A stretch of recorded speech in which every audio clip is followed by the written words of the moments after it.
Amen. Ang isang mapagpalang umagang muli sa bawat isa sa atin. Palad tayo na nandito dahil ay minsan pa ay nabigyan natin ng pagmamahal ang ating Panginoon.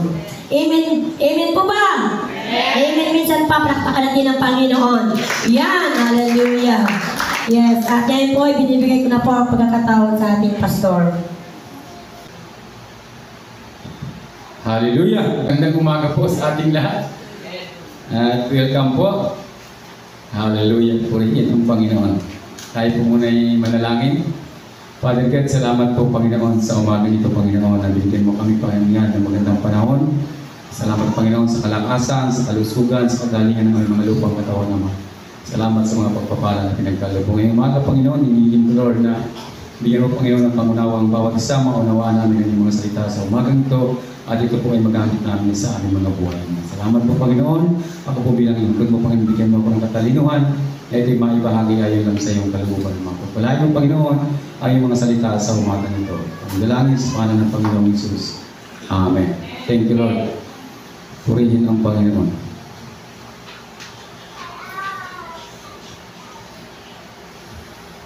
Hallelujah. Salamat sa Panginoon. Alam naman natin lahat na marami tayong gustong gawin. Diba? Gusto natin magkaroon tayo ng activity sa labas, manalangin sa ospital, sa mga opisina ng mga naglilingkod, mga governor's office, sa mayor's office, sa palengke, sa mga mall, at ang lahat ng yan, ang kaakibat niyan ay pera. Lahat ng yan po na gagawin natin, ang kailangan po niyan ay meron tayong pera. Kaya kinakailangan na natin magkaroon ng pera. Kinakailangan na natin yumaman. Kinakailangan na natin kunin ang pagpapala mula sa Panginoon. Di ba may mga nagsasabi na ang kayamanan daw piling buhayin sa sipag at tiyaga? May mga narinig ako dyan sa mga nasabi, sipag at tiyaga lang yan. Sipag-sipag lang, tiyaga-tiyaga lang, makukuha rin natin yan. Pero yung karpintero, masipag, di ba? Yung mga kargador, matyaga, kumusta ang buhay? Mahirap pa rin, budol. Walang nagbago. Kailangan po sipag, tiyaga, diskarte at talino mula sa Panginoon. Kasi pag ikaw ay walang talino, wala kang diskarte, forever karpintero ka. Forever kang kargador. At darating ang panahon, hihina ang iyong katawan, hindi mo na kayang magtrabaho, at wala nang papasok na pera, mahirap ka na. Wala ka na uling pagkain. Ang sabi ng Panginoon, ang pamagat po ng ating pag-aaralan ngayon, the power of tithes. Yan lang po ang totoong ibinigay ng Panginoon na mag-a-attract ng blessing para sa atin. Sabi ko nga, subukan nyo na maging faithful sa Panginoon. Bakit nyo kayo i-encourage na maging faithful sa tithes? Kasi po, ito lang po yung susi para tayo ay pagpalain. Kaya sabi ng Panginoon, subukan nyo ako at bubuksan ko ang durungawan ng langit. Kaya ako po kayo tina-challenge kasi gusto ko lahat kayo ay pagpalain, buksan ng Panginoon ang kalangitan para sa inyong tahanan. Para kayong pagpalain, hindi ko po ito kayang gawin. Kayo lang ang makagagawa nito kung susundin mo ang salita ng Panginoon. Sabi ko nga, subukan nyo isang taon. Maging faithful kayo sa Panginoon simula ngayon. Maging faithful kayo sa Panginoon. Isang taon nyo itong gawin. Pag hindi kayo pinagpala, i-record nyo lahat ng binigay nyo. Yung envelope, i-record nyo sa tahanan nyo. Pag hindi kayo pinagpala, balikan nyo ako. Ibabalik ko yung perang ibinigay ninyo. Sa loob ng isang taon, hindi kayo pinagpala ng Panginoon. Walang ginawa ang Panginoon sa buhay ninyo. Balikan nyo ako. Ibigay nyo lang yung record ng itinayos nyo. Ibabalik ko sa inyo.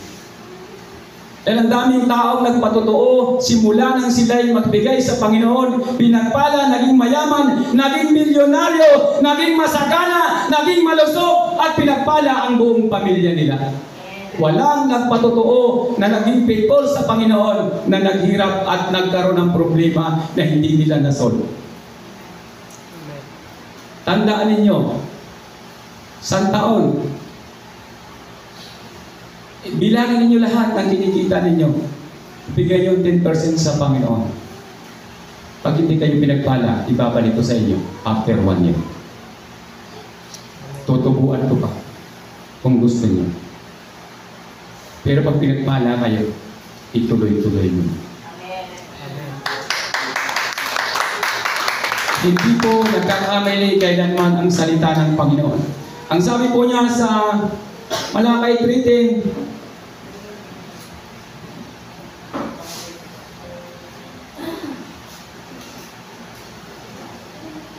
sabi po niya, dalhin niyo ng buong buo ang inyong mga ikasampung bahagi sa tahanan ng Diyos upang matugunan ang pangailangan sa aking tahanan. Subukin ninyo ako sa bagay nito kung hindi ko buksan ang bintana ng langit at buo sa inyo ang masaganang pagpapala. Naituro ko na po ang kaligtasan, naituro ko na kung paano kayo mumuhay bilang isang Kristiyano, kaya gusto ko pong ituro kung paano naman kayo yumaman. At ito po yung susi ng pagyaman. Alam po ninyo, nung nakaraan nag-challenge ako dito. Sabi ko, kung sino ang nagtitiwala at nananampalataya sa Panginoon, huwag kayong mag-iiwan ng pera sa wallet ninyo. Ako'y natutuwa, tumugon yung dalawa kong anak. Si Jojo, tumugon siya, yung kanyang ATM, talagang inilagay niya, wala siyang iniwan na pera. At talagang yung oras na yon, talagang parang, pero ginawa niya, talagang sinunod niya ang Panginoon. At ngayon, meron na po siyang bahay. Isang buwan lang nakalipas. At si Paul, sabi niya pa, gusto ko 10,000 ibibigay ko, pero 1,000 lang yung pera ko kanina. Kaya magbibigay uli ako ng 9,000. Sabi ko, sige, ibili mo ng aircon. Purihin ang Panginoon. Another check-up niya. Sabi ko, kasi CT scan na matapos ang CT scan para malaman kung kailan yung kanilang schedule ng operation. Ang sabi ni doktor, wala nang uupirahin. The power of giving, the power of tithes. May kapangyarihan po ang pagbibigay natin sa Panginoon, ang pagiging faithful natin sa Panginoon. Meron po itong kapangyarihan. Magagawa po niya ang lahat ng bagay. Sabi ko nga, anuman ang kailangan mo sa buhay mo, maging faithful ka lang sa Panginoon, makakamit at nakakamit mo. Hindi ko po yan kayang ibigay. Pero pag ginawa mo yan sa Panginoon, ibibigay at ibibigay ng Diyos yan sa iyo. Kailanman, sabi ko nga, kailanman hindi magkakamali ang salita ng Diyos. Bakit ko po ito itina-challenge sa inyo? Kasi gusto ko nang yumaman kayong lahat. Gusto ko nang maranasan ninyo ang sinasabi ng salita ng Panginoon na biyaya na kailangan yung tamasahin. Na kailangan yung maranasan sa buhay ninyo. Huwag na po tayong mag-alinlangan. Dahil iingatan at iingatan ka ng Panginoon. Pagpapalain at pagpapalain ka ng Panginoon. Kaya po tayong pagpalain ng Panginoon. Pag sinunod po natin ang kanyang salita, sabi po sa chapter sa 11, chapter 3 verse 11,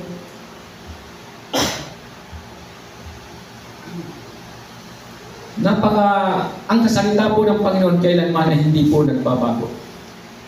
Kaya ito lang po ang pwede natin panghawakan.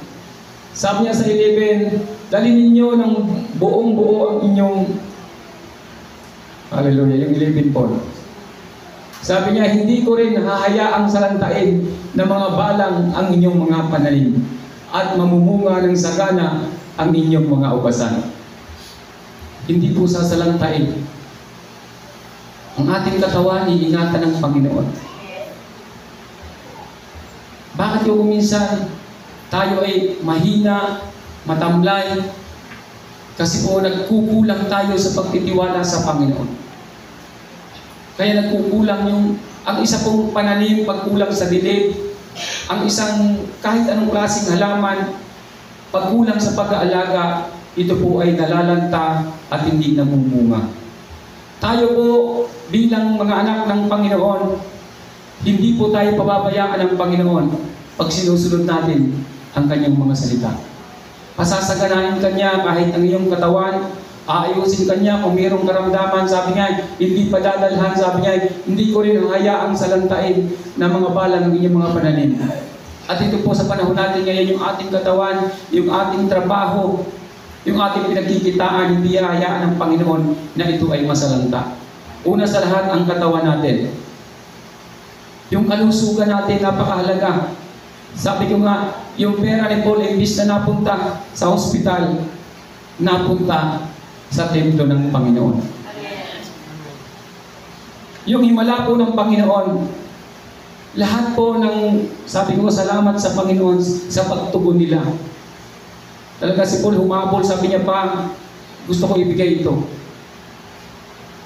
Kung iisipin naman sa buhay niya, dapat hindi na siya magbibigay. Kasi isipin niya yung gagastusin niya sa pagpapa-opera. Pero hindi nagkulang ang Diyos. Talagang binigay niya yung dapat ibigay sa kanyang mga anak. Sabi ko, Panginoon, hindi ko kaya na makita na hindi mag-drums yung anak ko. Noong nakaraan ay mag-i-schedule ang operation siya. Sabi ko, Panginoon, hindi ko kaya na hindi siya mag-drums sa aming anniversary. At alam ko kung siya'y na-operahan, mag-drum, hindi siya makakapag-drums. Pero napakabuti ng Panginoon, talagang merong kapangyarihan ang pagbibigay natin sa Panginoon. Hindi kanya bibigyan ng salot, hindi kanya sasalantayin, iingatan ka, puprotektahan ka ng Panginoon. Nagulat na lang ako, paglabas ng biopsy, negative, wala siyang cancer, paglabas ng CT scan, malinis, ang atay lahat ng buong katawan niya malinis. Sabi ng doktor, wala akong uupirahin sa'yo. Samantalang lahat kami nag-iisip kung saan mangungutang ng idadagdag para sa operasyon. Kasi ayon sa kwento ng kanilang pamangkin ay talagang nasa 300,000 kasama yung chemo. At susubra pa. Pero, pag nagbibigay ka sa Panginoon, sabi ng kanyang salita, hindi kanya hahayaan. Iingatan kanya. At yan po ay aking naranasan sa aking katawan, sa aking sarili. Sabi ko nga, Panginoon, sa patuloy natin pagsunod sa Panginoon, hindi kanya hahayaan. Iingatan at iingatan kanya, pagpapalain kanya. Kaya gusto ko maranasan ninyo yung mga pagpapala mula sa Panginoon. Sa pamamagitan po ng ating pagbibigay, ito po yung pinakasusi natin para tayo ipagpalain ng Panginoon. Sa ating pong pagbibigay, tayo po ay magkakaroon ng kasaganaan. Kaya siya-challenge nyo kayo, subukan nyo.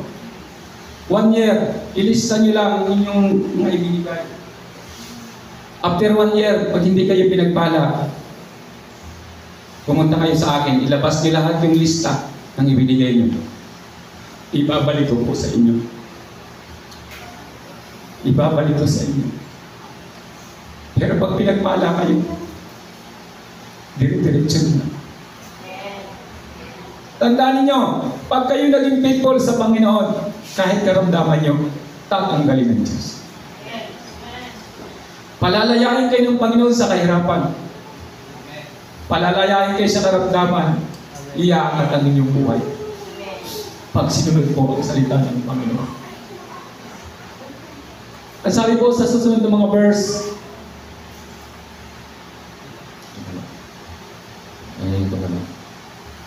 Hallelujah.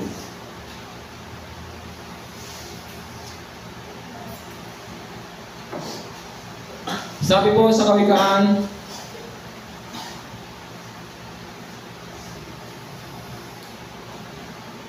verse 11, chapter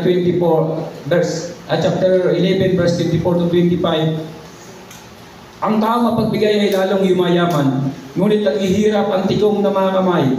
Ang taong matulungin, sasagana ang pamumuhay, at ang marunong tumulong ay tiyak na tutulungan. Ang pagbibigay po ay susi ng kasaganaan. Ang sabi rito, ang tao mo pagbigay ay lalong yumayaman, ngunit naghihirap ang tikom ng mga kamay. Alam po ninyo yung mga tikom ng mga kamay, kahit sa simbahan, mapapansin mo yan nung una nakikita ko pag sa mga, yun, may mga offering basket na iniikot. Pag dito dumaan yung isang offering basket, yan yung mga kuripot. Pag dito dumaan, dito nakatingin. Pag dito dumaan, dito nakatingin. Pag medyo matatapatan siya, eksakto mananalangin. Yan yung mga kuripot.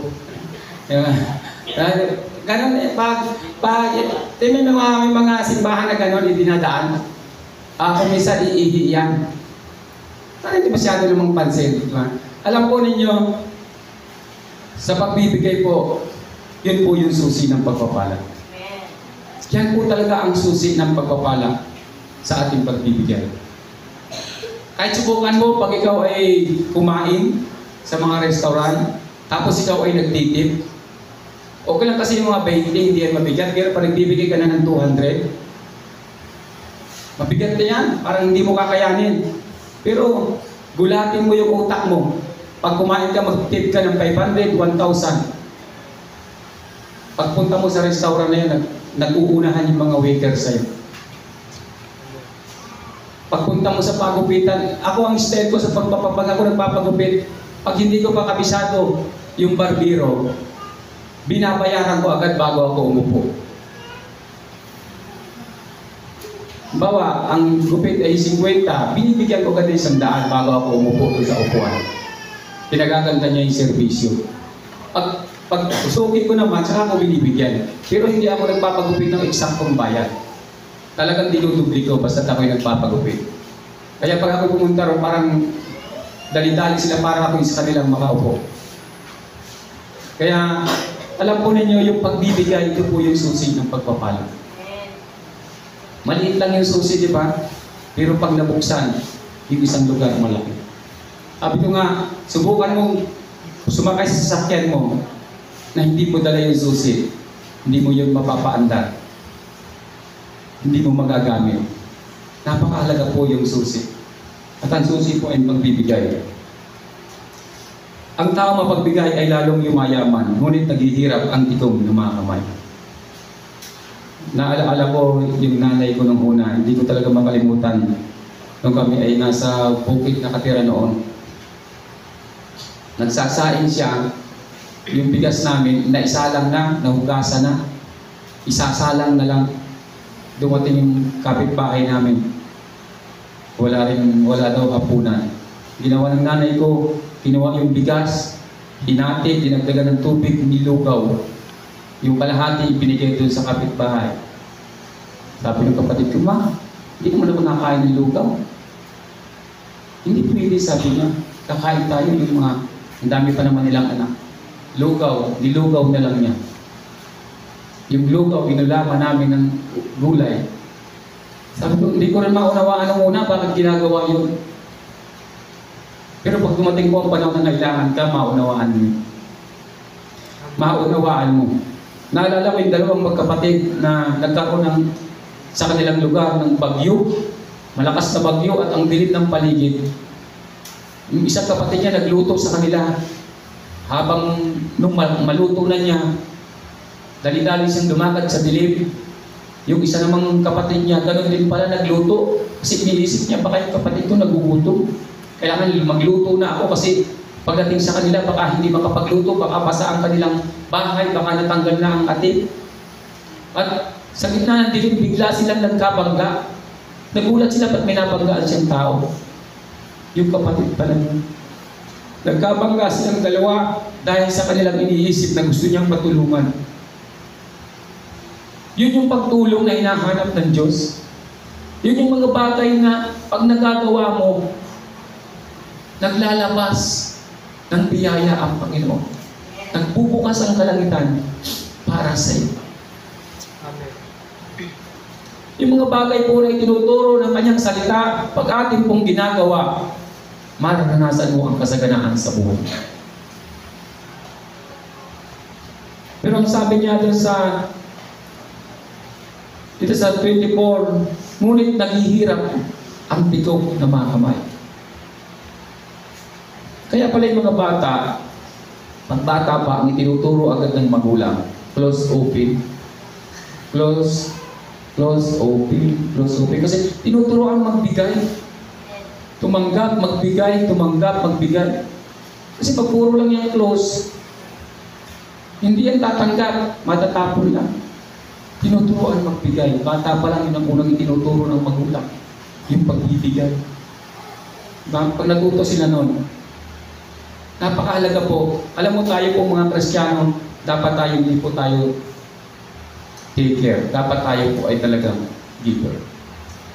Yun po ang, kasi pag ikaw ang nagbibigay, ikaw yung pinagpapala. Pansinin mo, sa isang samahan, pagdating ng Pasko, kung sino yung laging nagre-regalo, siya lagi ang nakakapagregalo. Siya laging meron. Siya laging may inipon para ipamigay. At yung mga tumatanggap, taon-taon na lang tumatanggap. Sila na lang lagi yung tumatanggap. Hindi napapansin yun. Kung sino yung nagbibigay, siya lagi ang mirong ibinibigay. Pero yung laging tumatanggap taon-taon, yes, may tatanggapin na naman ako. Sila yung mga kapwa. Hayahay. Yung lagi, parang ganun lagi ang iniisip. Tatanggapin naman ako. Tayo po sa church, dapat po ang isipin natin palagi, paano tayo makakatulong? Paano tayo makapagbibigay? Kasi habang nag-iisip ka kung paano ka magbigay, nag-prepare na rin ang Panginoon para sa iyo. Kasi yun ang sabi ng kanyang salita. Kaya habang nagbibigay ka, nag-prepare po ang Diyos para sa ating kailangan. Huwag pong maging tigaw ang ating mga kamay. Ito po ang totoong susi ng pagpapala. Ang sabi ko sa 25, ang taong matulungin, sasagana ang pamumuhay, at ang marunong tumulong ay tiyak na tutulungan. Totoo po yun. Maibalik uli yung kwento ng tatay ko nung panahon sa amin na may nagpunta rong tao si Kuya Mar, hindi pa ito ha. Yun eh, medyo pilay-pilay, pulyo yun eh, na lagi namin hinihiyawan. Hinihiyawan namin pag dumadaan doon sa may, kasi yung pispa namin di nagdaanan, dumadaan doon.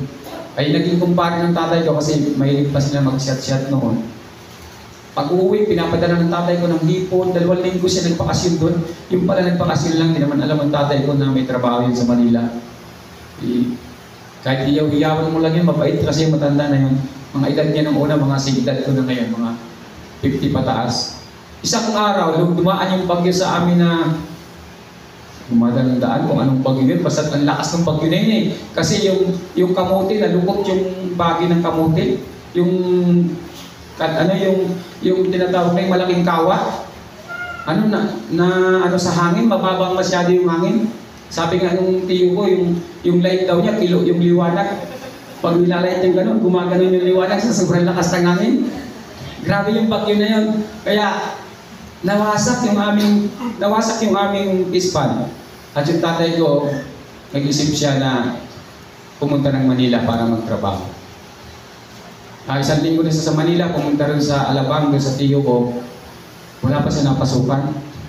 Ayaw naman niya mag-construction kasi wala naman siyang talent pag-construction. Nakapunta siya doon sa Aklim, yung pabrika ng mga plaka ng una, kasi plaka pa ng una eh. Doon napunta yung tatay ko, nag-apply siya. Pumila siya, ang haba ng pila ng una kasi uso yung pila-pila ganyan eh. Hindi naman tulad ngayon na naka-online na nakapila siya, ang haba ng pila.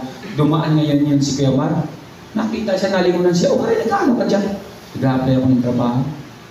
Nasira yung pispan ko nung panahon ng tagulat, nagbagyo. Sabi niya, sumama ka na sa akin, huwag ka nang pila dyan. Sabi niya, hindi, baka malampasan ako. Hindi, sumama ka na sa akin. Sumama siya.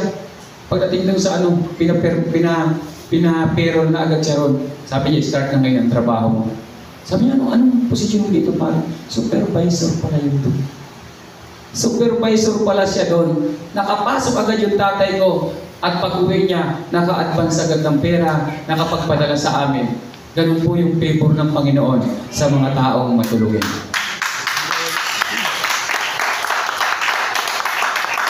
Sa bawat po itinatanim natin, tayo po ay mag-aani. Sa bawat po ginagawa natin, tayo po ay mag-aani. Kaya pangako ng Panginoon sa kanyang salita, pag atin pong ginagawa, lalo tigit sa kanyang templo, napakalaki po ng pangako ng Panginoon. Gusto ko lahat kayo ay pagpalain ng Panginoon. Lahat kayo ay managana sa buhay. Lahat kayo makaranas ng biyaya mula sa Panginoon. At yung last po, sa 2 Corinto chapter 9, verse 6, ito ang ibig kong sabihin. Ang nagtatanim ng kakaunti, ay aanin ng kakaunti. At ang nagtatanim ng marami, ay aanin ng marami. Pagpatuloy ka pong nagbibigay, iikutan ka ng blessing. Pagpatuloy ka nagtatanim, mag-aani at mag-aani ka. Subukan mo pag marami kang itinanim, marami ka rin aanin. Pag marami po tayong ginagawa na kabutihan, marami po tayong pagpapala na matatanggap. Marami po tayong mararanasang pagpapala sa buhay natin. Pagpatuloy po tayong nagtanim. Sabi ko, huwag tayong manghinayang. Alam po ninyo yung pera.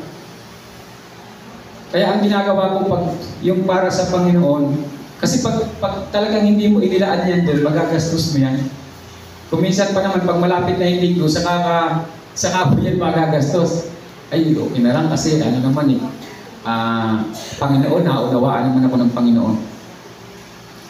Sabi ng Panginoon, yung panahon ng tinanong siya ng mga tao, sabi sa kanya, Panginoon, kayo ba kami dapat magbigay ng pera kay Caesar ba o kayo kami bigay ng buwis? Sabi ng Panginoon, ibigay niyo yung kay Caesar at ibigay niyo ang sa Diyos. Ang sa kay Caesar ay kay Caesar at ang sa Diyos ay sa Diyos. Pag ating pong pinatibay ang ating pagtitiwala sa Panginoon, pag ating pong pinanghawakan ng kanyang salita, sabi ko nga sa pagtatanim, kung marami kang itinatanim, hindi man mamunga yung iba, mamumunga at mamumunga rin yan. Pero kung isa lang yung tinanim mo, hindi pa namunga, ay kung hindi pa nabuhay, wala na. Pero kung ang dami mong itinanim, mayroon mang hindi namunga, may mamunga at mamumunga dyan. Sa dami mong tinulungan, may babalik din sa'yo talaga. May tutulong at tutulong din sa'yo. Dahil ang kayamanan po sa mundong ito, ang purpose po niyan ay para magamit natin para sa ating pagkakawang gawa. Para sa mga mabubuting bagay na dapat natin ginagawa. Eh sabi niya, ang pagtatanim po, lalo tigit sa templo ng Panginoon, yan po ay napakalaking pagpapala. Yan po yung mga kailangan nating gawin sa ating buhay bilang mga Kristiyano. Magtiwala po tayo sa Panginoon. Diyan lang po tayo aangat ang buhay sa pamagitan ng ating pagbibigay. Dahil yan po ang pangako ng Panginoon. Gusto kong lahat kayo maranasan na yun ang pangako ng Panginoon sa atin. Dahil di ba, ang tema ng ating anniversary ay harvest. Di ba? Time to harvest na talaga tayo, kaya kailangan magtanim ng magtanim. Pagdating ng harvest ka na lang ng harvest. Magtataka ka kung may mga taong pinagpapala, bakit ka kaya umiisipin mo, bakit kaya ako ngayon ay maayos na ang buhay ko? Hindi mo alam yung palang mga ninuno mo noong una nagtanim. Nagtanim na pala sila, ngayon ikaw yung nagha-harvest. Yung mga magulang mo pala nagtanim na noong una, kaya pala maganda na yung buhay mo ngayon. Bakit nakakapagdamit ka ng magandang damit, nakakapasyal-pasyal ka na, maayos-ayos na ang buhay mo, kasi may nagsakripisyo na sa iyo ng una. Sa ating pong ginagawa sa Panginoon, sa ating pong ginagawa ngayon, hindi mo alam pagdating sa mga anak mo, kung hindi mo naranasan ngayon, yung mga anak mo, naging mga milyonaryo, yung mga apo mo, kasi ikaw pala ay nagtanim ng panahon mo. At nung panahon ng harvest, ang nakapag-harvest yung mga anak mo at yung iyong mga apo. Kaya yung ating pong pagtatanim, patuloy lang po natin itong gawin kasi ang magha-harvest po niyan tayo rin. Ang ating ding mga mahal sa buhay, sila yung magha-harvest. Sabi ko nga, yung taong walang pangarap yumaman, sila yung makasarili. Sila yung mga taong walang pagmamahal sa kanilang mga anak o mga apo. Kasi ayaw nilang, sabi, aanin ko naman yan, wala naman ako madadala pag nawala ako sa mundo. Diba? Pero yung taong naghahangad yumaman, naghahangad ng magandang buhay, sila yung mga taong mapagmahal na iniisip nila, pag ako'y lumisan sa mundong ito, may maiwan ako sa aking mga anak o sa aking mga apo.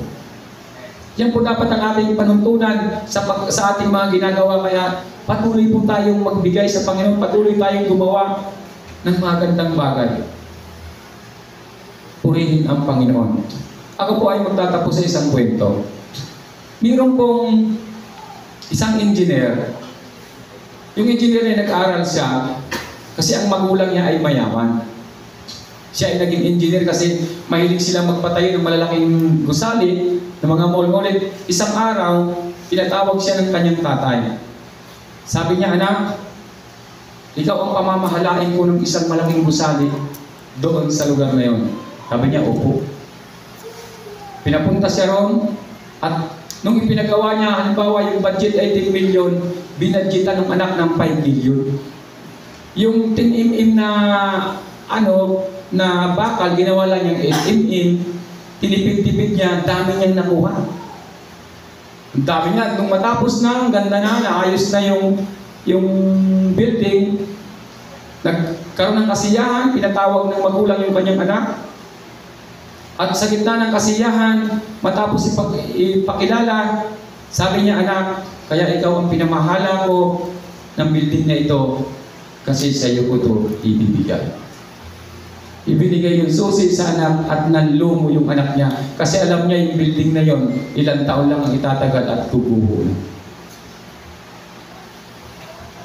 Sana po maging tapat tayo sa pinagkaloob ng Panginoon sa ating mga buhay. Sa kayamanan ibinigay ng Diyos sa atin. Bakit po ang ating katawan nanghihina o minsan bumabagsak, nagkakasakit kasi nagkukulang tayo ng tiwala sa Panginoon? Yung pera na dapat sana ibibigay mo sa Diyos, napupunta sa ospital. Napupunta sa mga bagay na hindi dapat niya nalalagyan. Kasi humihina itong ating templo. Humihina yung ating katawan kasi kulang tayo sa pagtitiwala sa Panginoon. Nasasayang yung dapat na pera na magagamit mo para sa gawain ng Panginoon, para sa mga bagay na dapat natin magawa. Kaya tina-challenge ko kayong lahat, palayain nyo na yung mga sarili sa kahirapan. Palayain natin ang bawat isa sa atin. Sikapin natin, magampanan natin ang gustong ipagawa ng Panginoon sa atin. Talaga pong lahat tayo ay magkakaroon ng kayamanan sa pamamagitan ng ating pagbibigay sa Panginoon. The power of tithes. May kapangyarihan po ang pagbibigay natin sa Panginoon. Biro po yung magagawa. Maging tapat po tayo sa Panginoon. Sa lahat ng ibinibigay sa atin, maging tapat po tayo sa Panginoon. Kaya ngayon po umaga, hindi na po magja-challenge ng giving. Ako na po, tuloy-tuloy na po ito na mag-giving tayo. Ang challenge ko po ngayong umaga sa inyo, nung nakaraan nag-challenge ako, tumugon si Jojo, si Paul. At yung tinugon nila, nag-aani sila. Si Jojo, parang nasa 6 plus ata yung pera niya noon. Wala siyang iniwan sa wallet niya. At ngayon may bahay na siya. Si Paul, yung balik ng Panginoon sa kanya, complete healing yung binigay ng Panginoon. Na dapat gagastos siya ng 100,000. Yung doktor talagang nagulat siya. Paano nangyari ito? Paano nangyari ito? Hindi siya makapaniwala. Kaya po, ngayong umaga po, ang challenge po sa atin, ano ba yung gusto mong bilhin sa Panginoon? Magkumuha ka ng amount sa wallet mo. O kung ano yung kaya mong ibigay, kung kaya mong iubusin yung pera sa wallet mo at nagtiwala ka sa Panginoon. Kung kaya mong gawin, kung ano yung inire-reveal ng Diyos sa iyo.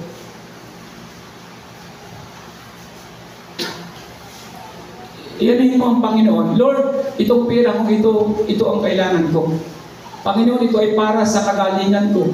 Panginoon, ito ay para sa kayamanan na gusto kong makamit. Hawakan po natin yung ibibigay natin sa Panginoon. Sina-challenge ko kayo. Kung kaya nyo gawin na hindi mag-iwan ng pera sa wallet nyo, ibigay nyo sa Panginoon galing sa puso ninyo at banggitin nyo lang yung bagay na gusto nyo, ibibigay ng Diyos sa'yo. Ito lang po yung opportunity na ibinibigay ng Panginoon sa atin sa umagang ito. Ito po yung opportunity na minsan-minsan lang mangyari. At siguro mangyayari baka sa susunod na taon na. Samantalahin po natin, Panginoon, ipagtitiwala ko sa iyo ang negosyo ko. Simula ngayon, Panginoon, magiging faithful ako sa iyo. Ipagtitiwala ko sa iyo, Panginoon, ang aking ikabubuhay. Ako ang binigay ng Panginoon sa akin ngayon. Empty your wallet. Kaya lahat ng pera ko, magkano man yung pera ko sa wallet, ibibigay ko sa Panginoon. Kailangan natin ng extension. Ang Panginoon po, minsan ay hindi nagkulang sa atin. Baka pag-abot mo pa lang kung anong karamdamang meron ka, pinagaling ka na ng Panginoon. Habang nagpre-prepare ka na ibibigay mo, nagpre-prepare ang Diyos kung ano ang ibabalik niya sa iyo. Sa umaga po ito, hawakan po natin yung gusto natin ibigay sa Panginoon. At ipapanalangin po natin.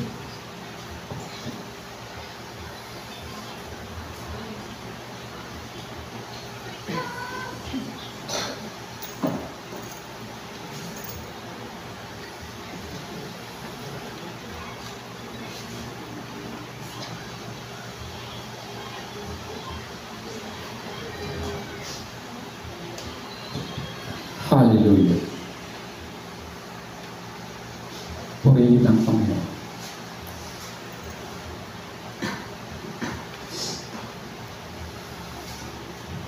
Kung na-prepare niyo na po, itaas po natin ang ating mga kamay at ipapanalangin po. Hallelujah. Ama namin nasa langit na makapangyarihan sa lahat. Sa umaga pong ito pong pera namin nakataas sa aming mga kamay. Ito po ang magtatapos ng aming kahirapan. Makakalaya kami sa kahirapan, sa lahat ng uri ng karamdaman. At lahat, Panginoon, ng mga taong nakataas ang kamay, Panginoon, lahat ng kanilang ibibigay, Father God, ibalik mo, Panginoon, ang siksik-liklik at umaapaw sa kanilang buhay, Ama. At Lord, binubuksan ko, Panginoon, ang pagpapala para sa kanila. Sabi mo sa iyong salita, ano mang ipagbawal namin sa lupa, ipagbabawal mo sa langit. At ang pahintulutan namin sa lupa, pahintulutan mo sa langit, Ama. Sa umagang ito, Panginoon, binubuksan namin ang durungawan ng kalangitan, ibubuhos sa mga taong narito sa iyong templo, Panginoon. Sa lahat ng nakataas ang kamay, Panginoon, ibalik mo ng 100% ang lahat ng kanilang ibinigay, Ama. At dalahin ko rin, Lord, sa umagang ito, isinasara ko, Panginoon, ang lugar na ito para sa lahat ng gawa ng kaaway. Walang pili makapanira sa kanilang buhay, Ama. Lahat sila'y pagpapalain mo, Ama, sa lugar na ito, Panginoon. At ang lahat, Panginoon, ang ibibigay ng iyong mga anak, anuman yung kanilang banggitin, Ama, sa oras na ito po ay matutupad at mangyayari sa kanilang mga buhay, Ama. Salamat po, Panginoon. Ito pong nasa kamay ko, Panginoon. Ito po ay bayad sa building, Panginoon, ng Bethel Temple, Panginoon, sa lugar na ito. Yung kaya ang 5,000 sa loob ng building, Ama. Salamat po, Panginoon. Sa umaga ito, Panginoon, silyohan mo, Panginoon, ang iyong kapangyarihan at ng iyong banal na dugo, Panginoon, ang lahat namin ipinalangin at itinawag sa iyo, Ama. At ito'y mangyayari at magaganap sa aming mga buhay. Salamat po, Panginoon.